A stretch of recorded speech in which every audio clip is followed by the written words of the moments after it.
Hi! Hello! Welcome to our channel enlighten Amulya. ఈరోజు ఈ వీడియోలో మనం ఈశ్వరీబాయి పటేల్ గురించి డిస్కస్ చేద్దాం.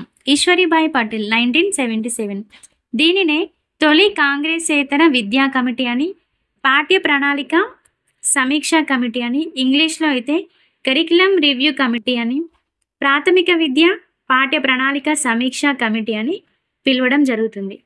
గుర్తుంచుకోండి, ప్రతిసారి ఒక కమిషన్‌కి సంబంధించినటువంటి రకరకాల పేర్లనైతే మనం కంపల్సరీ గుర్తుంచుకోవాల్సి ఉంటుంది. ఫర్ ఎగ్జాంపుల్ తొలి కాంగ్రెసేతర కమిటీ ఏంటి అంటే మనకు సడెన్‌గా ఐడియా రాకపోవచ్చు. సో, ఇవన్నీ ఒకసారి మనం నేర్చుకొని పెట్టుకుంటే మనకి ఈజీగా గుర్తుంటుంది. చూడండి, ఈశ్వరీబాయి పటేల్ అన్నా, తొలి కాంగ్రెసేతర విద్యా కమిటీ అన్నా, పాఠ్య ప్రణాళిక సమీక్షా కమిటీ అన్నా, కరిక్యులమ్ రివ్యూ కమిటీ అన్నా, ప్రాథమిక విద్య పాఠ్య ప్రణాళిక సమీక్షా కమిటీ అన్నా అన్నీ ఒకటే. ఓకేనా? నెక్స్ట్ చూద్దాం దీని గురించి.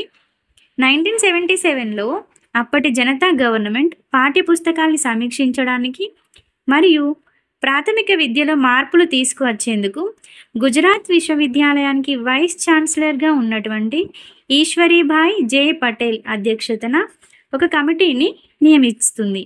దీనినే మనం ఈశ్వరీబాయి పటేల్ కమిటీ అనడం జరుగుతుంది. ఈ కమిటీ చేసినటువంటి సూచనలు ఏంటో చూద్దాం. ఫస్ట్ పాయింట్, తరగతి గది ఒకటే అభ్యసనానికి నాంది కాకూడదు. అంటే ఓన్లీ మనం తరగతి గదిలోనే నేర్చుకోకూడదు. మన చుట్టూ ఉన్నటువంటి వాతావరణం నుండి, చుట్టూ ఉన్నటువంటి పరిసరాల నుండి, కుటుంబం నుండి ప్రతీదీ అభ్యసనానికి నాంది కావాలి తప్ప ఓన్లీ తరగతి గదిలోనే మాత్రమే నేర్చుకోవడం అనేది అభ్యసనానికి నాంది కాకూడదు. అంటే ప్రతి ప్రదేశంలో ఎటువంటి సిచ్యువేషన్లో అయినా కూడా మనం ఏదో ఒకటి నేర్చుకోవడానికి సిద్ధంగా ఉండాలి. అంటే తరగతి గది ఒకటే అభ్యసనానికి నాంది కాకూడదు. విద్యను నియత అనియత పద్ధతుల ద్వారా అందించాలి. నియత విద్య అంటే మనం ఆల్రెడీ డిస్కస్ చేసుకున్నాం కదా. ఏంటి నియత విద్య అంటే? లక్ష్యము మరియు కాలము రెండు నిర్ణయించబడాలి. అంటే ఫర్ ఎగ్జాంపుల్ మనం రెగ్యులర్గా వెళ్ళేటువంటి స్కూల్స్ అన్నమాట. మన టైమింగ్స్ ఉంటాయి. 9 to 5 స్కూల్, అకాడమిక్ స్టాండర్డ్స్ని క్లియర్ చేయాలి. అది నియత.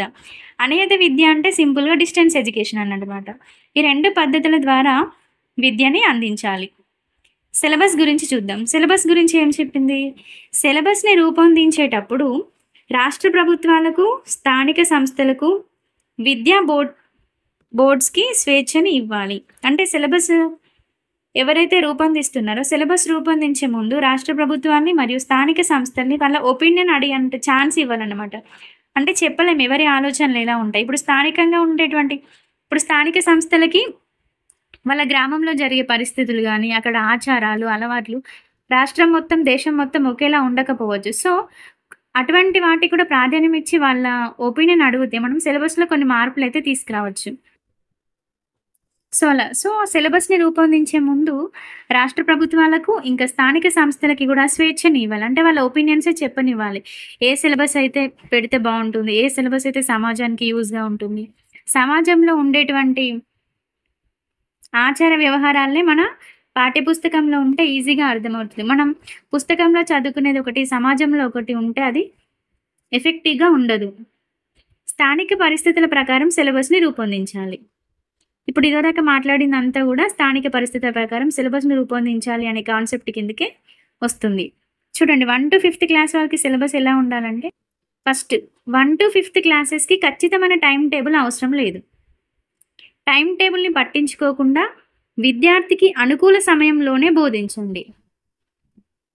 వీరికి రోజుకు 2.5 గంటలు నుండి 3 గంటలు సరిపోతుంది. అంటే మామూలుగా ప్రైమరీ స్కూల్స్ ఎక్కడ 4కే అయిపోతాయి. రెగ్యులర్గా హై స్కూల్ కన్నా ప్రైమరీ స్కూల్స్కి టైమింగ్స్ తక్కువ ఉంటాయి. మళ్ళీ అందులో 2.5 నుండి 3 గంటలు బోధిస్తే సరిపోతుంది. ఇంకొకటి చూడండి, వాళ్ళు విద్యార్థి అనుకూల సమయంలోనే బోధించాలి. కొందరు పిల్లలు లేట్ వస్తారు, కొందరు పిల్లలు తొందరగా వెళ్ళిపోతారు. సో, ఎవరికి ఏ టైంలో అయితే అనుకూలంగా ఉంటుందో, ఎవరైతే వినడానికి సిద్ధంగా ఉంటారో, మనం ఏదైనా నేర్పించాలంటే పిల్లలకి కంపల్సరీ లా ఆఫ్ రెడీనెస్ అనేది చాలా ముఖ్యం. లా ఆఫ్ రెడీనెస్ అంటే వాళ్ళు అభ్యసనానికి సిద్ధంగా ఉన్నారా లేదా చూసుకోవాలి. సిద్ధంగా ఉన్నప్పుడే, అభ్యసనానికి అనుకూలంగా ఉన్నప్పుడే మనం చెప్పిన విషయాలన్నీ వాళ్ళకి ఈజీగా అర్థమవుతాయి. వాళ్ళు అభ్యసనానికి రెడీగా లేనప్పుడు, నేర్చుకోవడానికి సిద్ధంగా లేనప్పుడు నీ దగ్గర ఎంత కంటెంట్ ఉన్నా, నువ్వెంత ఎక్స్పర్ట్ అయినా అవన్నీ కూడా వ్యర్థం. సో, మనం పిల్లల అనుకూల పరిస్థితిని చూసుకొని వాళ్ళకి అనుకూల సమయంలోనే బోధించాలి. 1-5th క్లాసెస్‌కి హోంవర్క్ ఇవ్వరాదు. జస్ట్ మనం స్కూల్‌లో చెప్పాలి, ఓరల్ వర్క్స్, చెప్పిన డ్రిల్ చేపియడం అంతే ఉంచాలి గానీ, మళ్ళీ ఇంటికొచ్చిన తర్వాత హోంవర్క్స్ ఇయ్యడం, పెద్ద పెద్ద బ్యాగ్స్ మోపియడం, ఒక్కొక్క సబ్జెక్ట్‌కి 2, 3 బుక్స్ ఇవ్వడం ఇవన్నీ చేయకూడదనమాట. 1-2 తరగతులకి భాషని మాత్రమే బోధించాలి. Mother tongue. మిగతావి నో నీడ్ అంటే అవసరం లేదు. ఇప్పుడు ఫస్ట్, సెకండ్ మన తెలంగాణలో అయితే ఏంటి? తెలుగు నేర్పియాలన్నమాట. తెలుగును మాత్రమే బోధించాలి. 3, 4, 5లకి భాష, గణితము మరియు పరిసరాల విజ్ఞానం బోధించాలి. పరిసరాల విజ్ఞానం అంటే ఎన్విరాన్మెంటల్ స్టడీస్ ఈవీఎస్ ఉంటది కదా! అది నేర్పియాలి. అంటే పరిసరాల విజ్ఞానంలో 3, 4, 5 పిల్లలకి ఏం నేర్పియాలి? ఇప్పుడు ఫర్ ఎగ్జాంపుల్ పరిసరాల్ని పరిశుభ్రంగా ఎలా ఉంచుకోవాలి? అంటువ్యాధులు రాకుండా ఎలా ఉండాలి?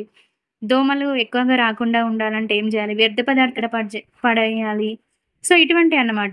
ఇటువంటి చిన్న చిన్న అన్నింటిని పిల్లలకైతే నేర్పించాల్సి ఉంటుంది. గణితం కూడా నేర్పించాలి. చిన్న చిన్న అంకగణితం ఉంటుంది కదా! ఇప్పుడు ఫర్ ఎగ్జాంపుల్ ఒక చిన్న పిల్లవాడు షాప్‌కెళ్ళి ఒక పాల ప్యాకెట్ తీసుకురా అని చెప్తుంది వాళ్ళ మమ్మీ. సో, 20 రూపీస్ ఇస్తే 15 రూపీస్ పాల ప్యాకెట్ పోతే ఒక 5 రూపీస్ వస్తాయి. అంటే అడిషన్స్, సబ్ట్రాక్షన్స్ ఇటువంటి చిన్న చిన్న కాన్సెప్ట్స్ అన్నీ మనం ప్రైమరీ ఎడ్యుకేషన్‌లోనే పిల్లలకి నేర్పించాల్సి ఉంటుంది. 6th-10th క్లాసెస్ వాళ్ళకి ఎన్‌సీఈఆర్‌టీ బోధనోపకరణాలను తయారు చేయాలి. బోధనోపకరణాలు అంటే ఇక్కడ టీఎల్ఎం అన్నమాట. టీచర్ లెర్నింగ్ మెటీరియల్స్ ఉంటాయి. వాటిని తయారు చేయాలి. బోధనోపకరణాలు లేని పాఠ్యాంశాలను పాఠ్య పుస్తకాలలో ముద్రించరాదు. ఫర్ ఎగ్జాంపుల్ ఒక లెసన్ ఉంటది. ఆ లెసన్‌ని టెక్స్ట్ బుక్‌లో పెడతారు. ఆ లెసన్ మనకి టీఎల్ఎం లేకుండా అర్థం కాదనుకోండి. ఆ లెసన్ ఆ టెక్స్ట్ బుక్‌లో ఉండి కూడా వేస్ట్ కదా! సో, అటువంటి టాపిక్స్ ఏమన్నా ఉంటే పాఠ్య పుస్తకాలలో ముద్రించరాదు అని చెప్తున్నాడు. అంటే ఏ టాపిక్స్‌కైతే టీఎల్ఎం అవసరమో టీఎల్ఎం ఉన్న వాటినే పాఠ్య పుస్తకాలలో ముద్రించాలి. టీఎల్ఎం లేని వాటిని ముద్రించకూడదు. ఎందుకంటే అవి టీఎల్ఎం లేకుండా చెప్తే పిల్లలకి అర్థం కాదు. సో, అర్థం కాని సబ్జెక్ట్, అర్థం కాని టాపిక్ పాఠ్య పుస్తకంలో ఉండి వేస్ట్ అన్నమాట. సో, అటువంటి వాటిని ముద్రించరాదు. ప్రతి పాఠశాలకి ల్యాబ్ తప్పనిసరి. అంటే ప్రయోగశాల ల్యాబొరేటరీ తప్పనిసరి. ఒకవేళ ల్యాబ్ లేకపోతే సైన్స్‌ని బోధించకూడదు. దానికి బదులుగా వేరే కోర్స్‌ని బోధించాలి. ఇప్పుడు సైన్స్ అంటే మనకేంటి ల్యాబే గుర్తొస్తుంది. ఏదైనా చిన్న చిన్న ప్రయోగాలు ఉంటాయి. ఆ ప్రయోగాలు నీ దగ్గర ప్రయోగశాలనే లేదు అన్నప్పుడు సైన్స్ బోధించకుండా దానికి బదులు మనం వేరే కోర్స్‌ని బోధించాలి. ఎందుకంటే వాళ్ళకి ప్రయోగం చేస్తేనే పిల్లలకి ఆ కాన్సెప్ట్ అనేది అర్థమవుతుంది. ఆ ప్రయోగం చేయకుండా మనం ఓరల్‌గా ఇది చేస్తే ఇలా అవుతుంది, అది చేస్తే అలా అవుతుంది అంటే పిల్లలు గ్రహించలేరు. సో, ఆ గ్రహించలేనటువంటి సబ్జెక్ట్ కూడా పాఠ్యపుస్తకాలలో ఉండి వృధా. అందుకే ల్యాబ్ లేకపోతే దానికి సంబంధించినటువంటి సైన్స్‌ని బోధించకూడదు. దానికి బదులు వేరే కోర్స్‌ని బోధించాలి. సాంఘిక శాస్త్రంలో భూగోళం, చరిత్ర, పౌరసత్వం, అర్థశాస్త్రాలను చేర్చాలి. ఇప్పుడు ఆల్రెడీ మనకి ఇవన్నీ ఉంటాయి కదా! జాగ్రఫీ, హిస్టరీ, పాలిటీ, ఎకానమీ ఇవన్నిటిని కూడా మనకి సాంఘిక శాస్త్రంలో చేర్చాలి అని తెలిపినటువంటి కమిటీ ఏంటంటే ఈశ్వరీబాయి పటేల్ కమిటీ. నెక్స్ట్ విద్యార్థులలో స్వీయ అభ్యసనాన్ని ప్రోత్సహించుటకు ప్రతి పాఠశాలలో లైబ్రరీని ఏర్పాటు చేయాలి. ఇంతకుముందు మనం చూసినాం కదా మల్టీపర్పస్ లైబ్రరీ. బహుళ పుస్తకాల్ని చదవాలి అని చెప్పింది ఎవరు? కొఠారి కమిషన్. ఇక్కడ లైబ్రరీలను ఏర్పాటు చేయాలని చెప్పింది ఎవరు? ఈశ్వరీబాయి పటేల్ కమిటీ. చూడండి, బహుళ పాఠశాలల గురించి తెలిపింది మొదలియార్. బహుళ గ్రంథాలయాల గురించి తెలిపింది కొఠారి. బహుళ ప్రవేశ పరీక్షల గురించి తెలిపింది ఈశ్వరీబాయి పటేల్ కమిటీ. ఇది చూడండి, కమిటీలు, కమిషన్లు చదివేటప్పుడు చాలా జాగ్రత్తగా చదువుకోవాలి. మనం ఏం చేస్తాం, అన్ని గుడ్డిగా చదువుకుంటూ పోతాం. అట్లని కాకుండా ఒక కాన్సెప్ట్ వచ్చినప్పుడు ఇందులో అన్ని బహుళ అనే కాన్సెప్ట్ వచ్చింది. బహుళ పాఠశాలలు మొదలియార్, బహుళ గ్రంథాలయాలు కొఠారి, బహుళ ప్రవేశ పరీక్షలు ఈశ్వరీబాయి పటేల్. ఇలా గుర్తుంచుకున్నాం అనుకోండి మనకి ఈజీగా ఉంటుంది. మార్కు అంటే ఎగ్జామ్లో తప్పు పెట్టడానికి మనకి అవకాశం ఉండదు. ఏదైనా ఇట్లా క్లియర్ కట్గా నేర్చుకోవడానికి ప్రయత్నించండి. నెక్స్ట్ SUPW అంటే సోషల్లీ యూస్ఫుల్ ప్రొడక్టివిటీ వర్క్. SUPWని ఇంట్రడ్యూస్ చేసినటువంటి కమిటీ ఏదంటే ఈశ్వరీబాయి పటేల్ కమిటీ 1977. దీనినే కరికులం రివ్యూ కమిషన్ అని కూడా అంటారు. ఇక్కడ ఏం చెప్తుంది, పిల్లలకు పని అనుభవంకి ప్రాధాన్యతనిస్తూ SUPWని ప్రవేశపెట్టాలి. అంటే ప్రతి స్కూల్లో పిల్లలకి పని అనుభవాన్ని కలిగించాలి. దానికోసం SUPW నుండి ప్రవేశపెట్టాలి. అది ఎలా అంటే 1st to 5th క్లాస్ వాళ్ళకైతే వారానికి 20% సమయం. ఇంతకుముందు ఏం చెప్పింది ఈమె, 1st to 5th క్లాస్ వాళ్ళకి ఎట్లాంటి టైం టేబుల్ అవసరం లేదు, ఓన్లీ 2:30 నుండి 3 గంటలు బోధిస్తే సరిపోతుందని చెప్పింది. సో, ఆ 3 గంటలలోనే 20% అనమాట. ఆ 20% సమయాన్ని ఎస్‌యూపీడబ్ల్యూకి కల్పించాలి. అలాగే 6th-10th క్లాస్ వాళ్ళకైతే వారానికి 6 గంటల సమయం ఎస్‌యూపీడబ్ల్యూకి కేటాయించాలి. నెక్స్ట్ టీచర్స్ గురించి ఏం చెప్పింది? ఉపాధ్యాయులకు మార్గదర్శక పుస్తకాలు అంటే గైడ్స్, కరదీపికలు, బోధనోపకరణాలను అందించాలి. బోధనోపకరణం అంటే ఆల్రెడీ చెప్పిన టీఎల్ఎం అంటే ఉపాధ్యాయులకు సంబంధించి వాళ్ళు ఎఫెక్టివ్‌గా టీచ్ చేయడానికి వాళ్ళ గైడ్స్, కరదీపికలు అంటే హ్యాండ్ బుక్స్ అన్నమాట.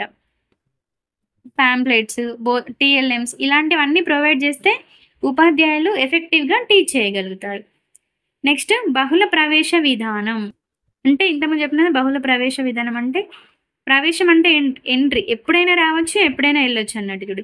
బడి మానేసిన పిల్లలు మళ్ళీ బడిలో చేరేందుకు ఉపయోగపడే బహుళ ప్రవేశ విధానాన్ని అమలు పరచాలి. అంటే మల్టిపుల్ ఎంట్రీ అన్నాడు. 2nd క్లాస్‌కి నేను మా బాబుని స్కూల్‌లో జాయిన్ చేసిన. ఒక 1 మంత్ ఎళ్ళిండు. తర్వాత హెల్త్ బాలేదనో, సమ్ ఫ్యామిలీ సిట్యుయేషన్స్ వల్లనో, ఊరికెళ్ళాల్సొచ్చు. ఎన్నో కొన్ని కారణాల వల్ల 1 మంత్, 2 మంత్స్ కొన్ని రోజులు ఎళ్ళరు. సో, అప్పుడు వాళ్ళు ఏం చేస్తారు నేమ్ తీసేస్తే గనుక మళ్ళీ జాయిన్ చేసుకోవచ్చు పిల్లవాడిని. సో, బడి మానేసిన పిల్లలు మళ్ళీ బడిలో చేరేందుకు ఉపయోగపడే బహుళ ప్రవేశ విధానాన్ని అమలుపరచాలి. కొంతమంది ఇప్పుడు స్కూల్‌లో జాయిన్ అయ్యి 2 మంత్స్ అని చెప్పిన. అట్లని కాకుండా కొంతమందికి 1 ఇయర్ వేస్ట్ అయితది. ఆరోగ్యం బాలేకనో అప్పుడు ఏమనిపిస్తదంటే తల్లిదండ్రులకి పిల్లవాడు బ్రతికితే చాలు. ఇప్పుడు ఆరోగ్య సమస్యలొచ్చినప్పుడు స్కూల్‌కి వెళ్ళకపోయినా పర్లేదు. పిల్లలు ఈ సంవత్సరం కాకపోతే నెక్స్ట్ సంవత్సరం చదువుకుంటారు. సో, పిల్లలైతే ఆరోగ్యంగా ఉండాలన్న ధోరణి కొంతమందిలో ఉంటుంది. లేదంటే కొంతమందికి డబ్బులు లేక చదివిపియ్యరు. ఈ ఇయర్ పని చేస్తాను, next year చదువుకుంటానులే.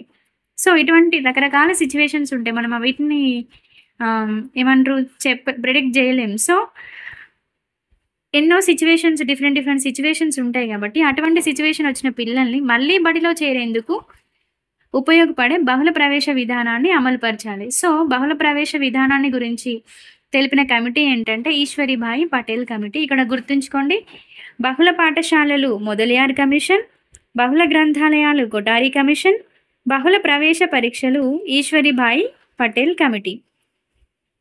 Thank you for watching. If you like this video, please like, share and comment and don't forget to subscribe our channel Enlighten Amulya.